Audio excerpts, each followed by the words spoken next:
नमस्कार, मैं हूँ आरती और आप देख रहे हैं वीएनएम टीवी।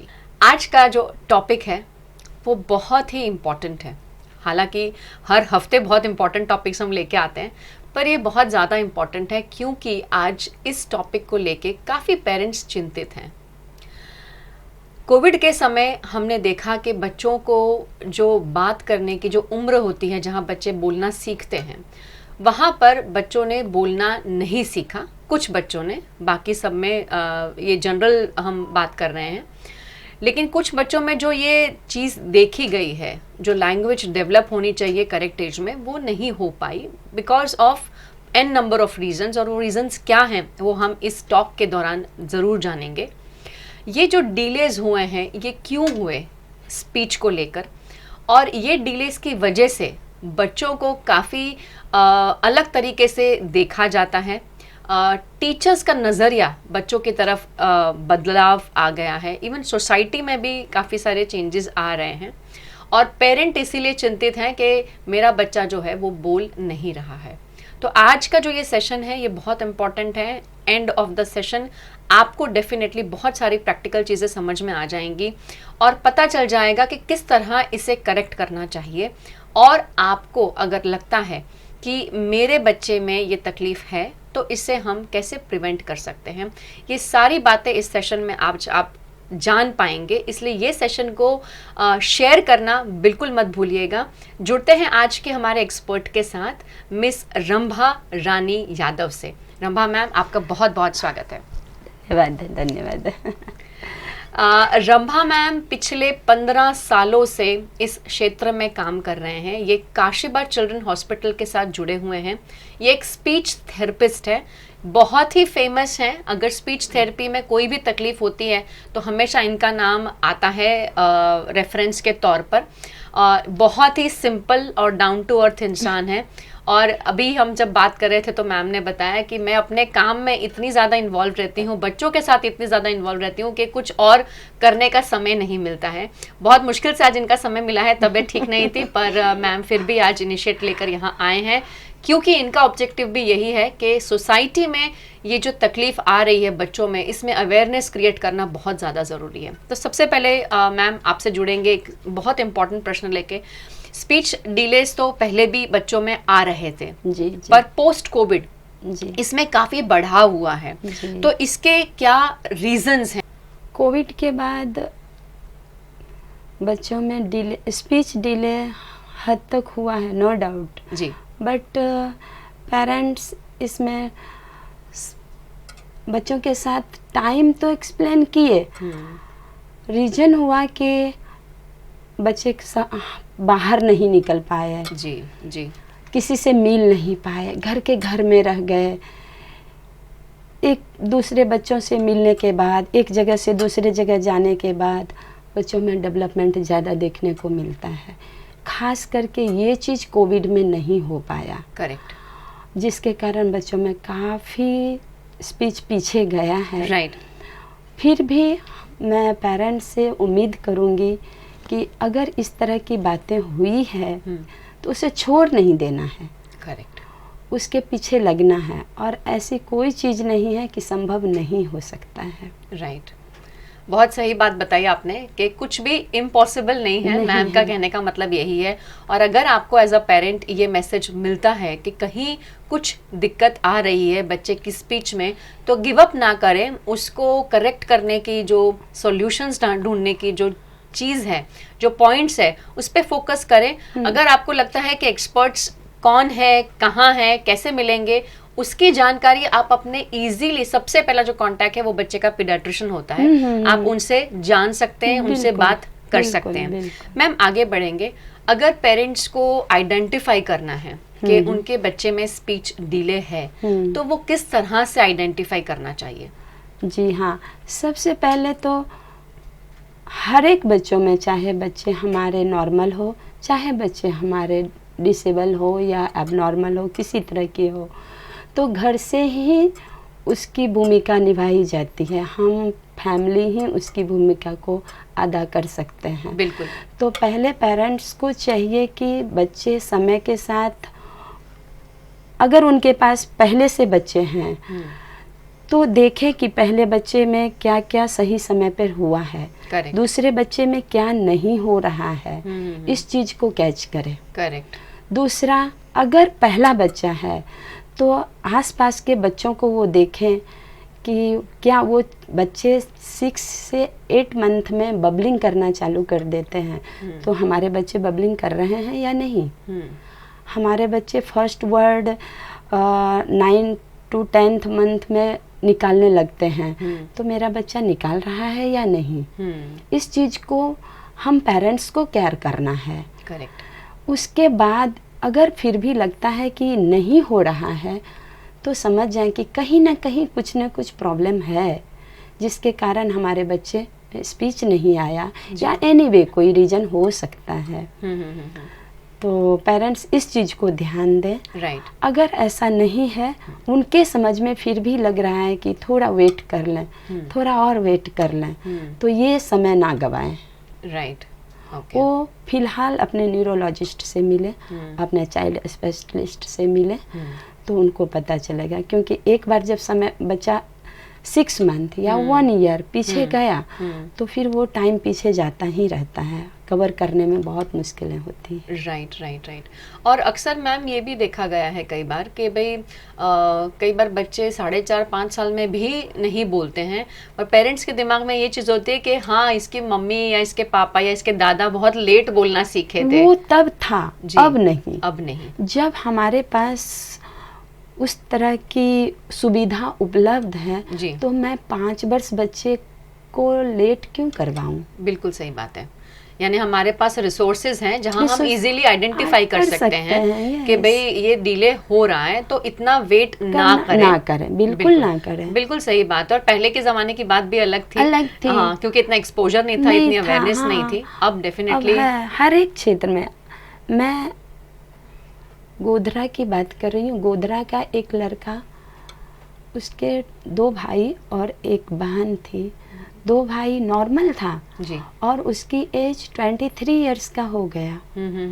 और इंग्लिश के 26 लेटर, हिंदी के 36 लेटर, 33 लेटर, और उन बच्चों में एक भी लेटर राइट नहीं था।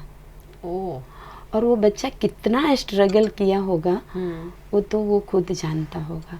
जब उसे हर एक परिस्थिति सामने आने लगी स्पीच के कारण, तब उन्होंने काशीबाग चिल्ड्रन हॉस्पिटल में आया और मैं मिली। राइट। तो मैं उसको बताई कि कुछ ऐसी प्रॉब्लम नहीं है, तो सब कुछ कर सकते हो। लेकिन पेरेंट्स जो कहते हैं कि नहीं अब बोल जाएगा 1 ईयर में, 2 ईयर में, 5 ईयर में, उससे होता क्या है, बच्चे सपोज बोल भी ले, बोलना सीख भी जाए, तो होता क्या है, उसकी कॉन्फिडेंस लेवल डाउन होने लगती है। बिल्कुल बच्चे की। करेक्ट। तो यही हुआ उन बच्चों के साथ जो मुझे काशीबाग चिल्ड्रन हॉस्पिटल में मिले, 23 इयर्स के ओल्ड। तो मैंने उसे फिर भी बताई कि बेटा हिम्मत ना हारो, ये ठीक हो जाएगा, ये कोई बड़ी चीज़ नहीं है, सब कुछ हो जाएगा। और उन्होंने फिर मेहनत किया, गोधरा से अप डाउन किया बड़ौदा, और 1 ईयर लगा। कॉन्फिडेंस डाउन हुई, हमारी आवाज़ को डाउन लोड करता था, अपनी आवाज़ को लोड करता था, कहता था मैडम आपकी आवाज़ अच्छी है, हमारी आवाज़ अच्छी नहीं है, क्योंकि जबकि उनकी आवाज़ भी अच्छी थी। तो ये हुआ कॉन्फिडेंस डाउन। लेकिन ओके, एक्सेप्ट किया, राइट है, उसे प्रोत्साहित करते रहे, तो सही हो गया, ठीक हो गया। जी, वही है कि हमें हिम्मत नहीं हारनी चाहिए। बिल्कुल बिल्कुल सही बात आपने बताई। और as a parent I think वो हमारी सबसे बड़ी रिस्पॉन्सिबिलिटी है, क्योंकि हमारी हर एक शिक्षा घर से ही चालू होती है। बिल्कुल बिल्कुल। और एक्चुअली देखा जाए कि जो एज ग्रुप आपने बताया है कि 6 से 8 महीने है या 9 से 10 साल जो है, उस समय तो बच्चा पूरा ही घर पे होता है। और एक्सपोजर जो है, जो स्पीच का एक्सपोजर है, वो घर से ही शुरुआत होती है। बिल्कुल सही बताया मैम। ऐसे कौन से एरियाज हैं अगर पेरेंट उसका ध्यान दें तो बच्चों में स्पीच डिले की इश्यूज खड़ी नहीं होगी? क्या ध्यान रखना चाहिए उनको? कैसा एनवायरनमेंट देना चाहिए उनको घर पर? बच्चों को कैसा देना चाहिए, उसे हमें जॉइंट फैमिली में रखने की सबसे पहली है कि आजकल की मम्मा कहती हैं कि न्यूक्लियर हो जाओ, अलग चलो, दूर चलो, लेकिन नहीं, हमें ग्रुप चाहिए, हमें बच्चों को डेवलप करने के लिए ग्रुप चाहिए। हमें सबसे पहले हमारा फैमिली चाहिए। और जो फैमिली के साथ रहते हैं तो उस बच्चों में हद तक देखा गया है कि स्पीच या किसी भी क्षेत्र में बच्चे कम पीछे जाते हैं।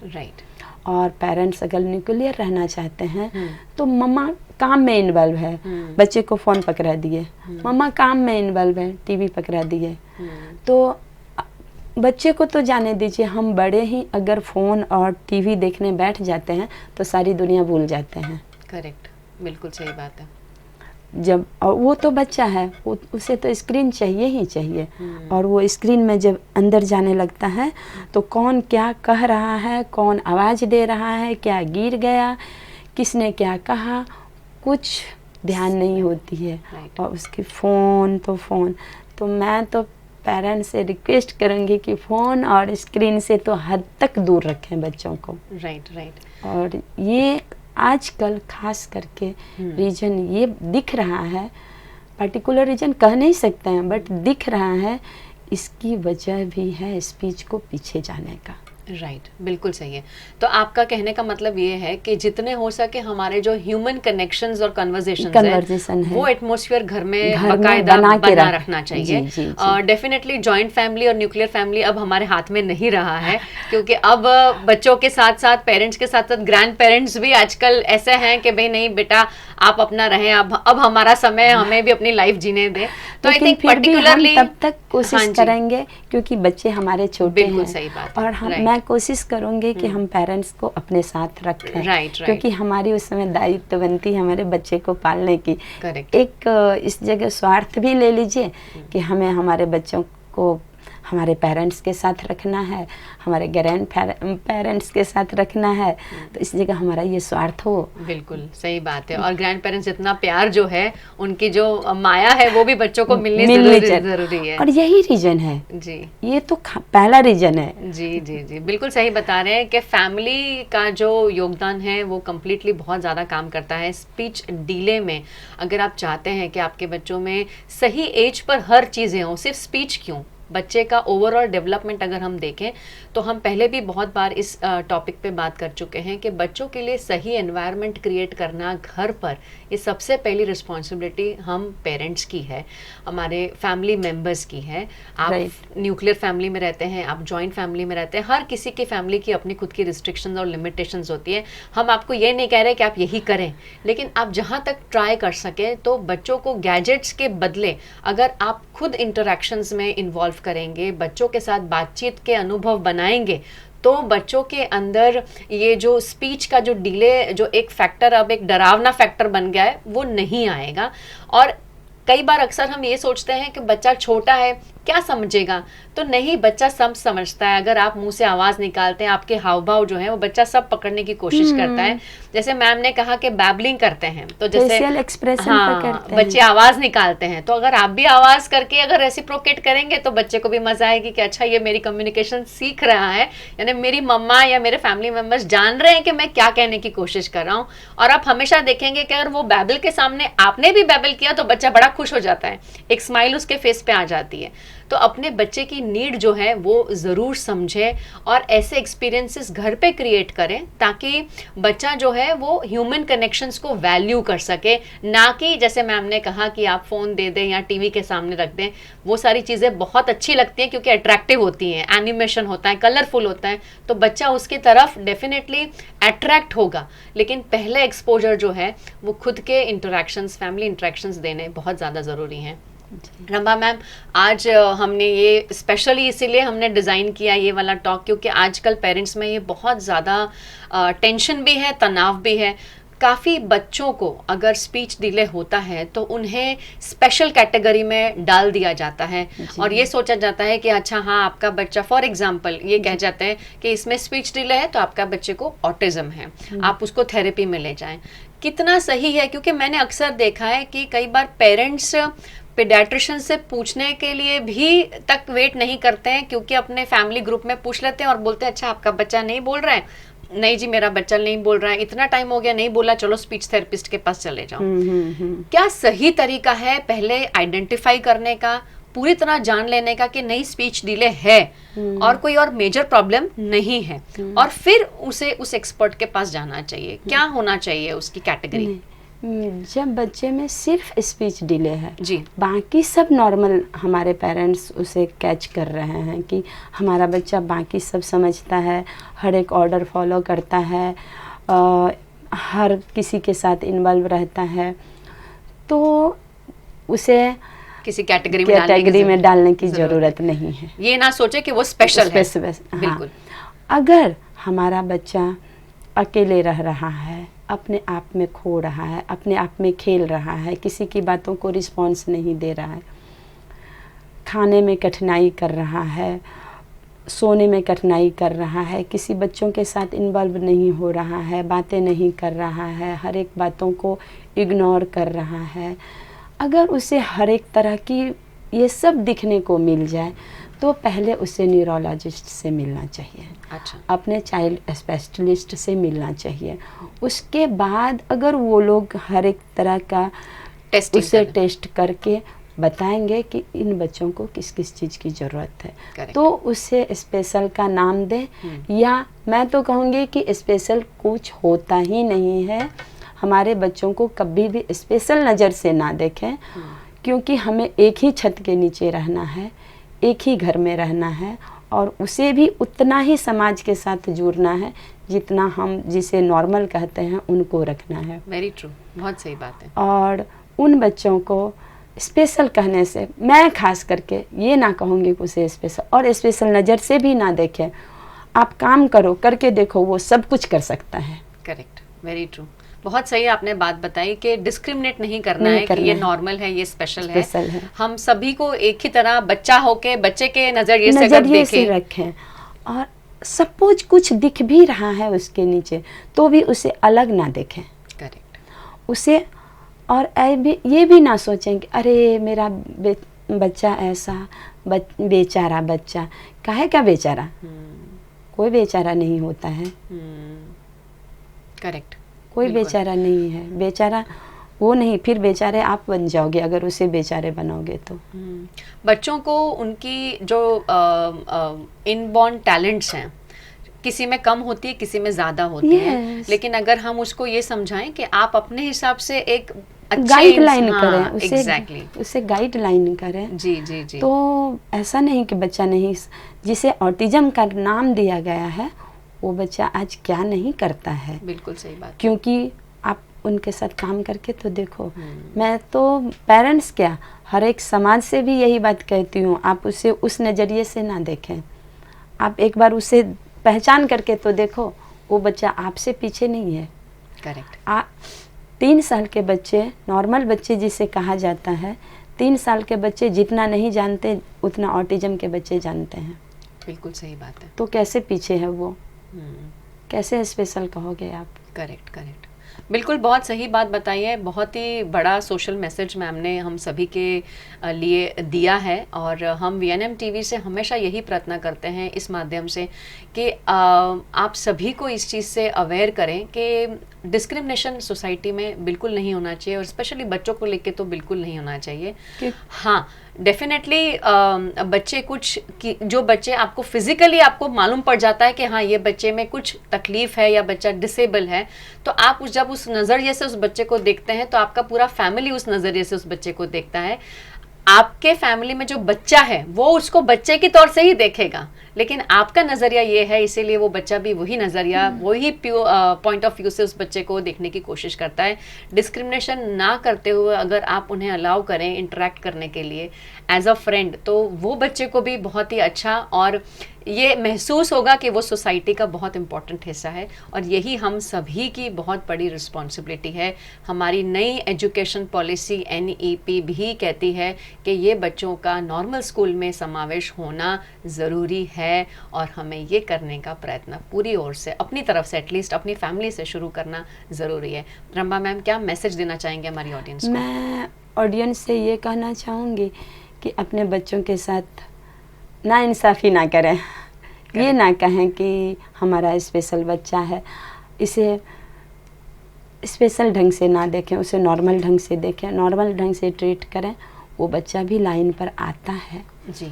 और ख़ास करके हमारे बच्चों को एक ही छत के नीचे रखने की कोशिश करें, एक ही स्कूल में। आजकल स्कूल की प्रॉब्लम ज़्यादा आ रही है, आपके बच्चे स्पेशल हैं, मैं नहीं रखूँगी स्कूल में, मेरे स्कूल में एडमिशन के लिए जगह नहीं है।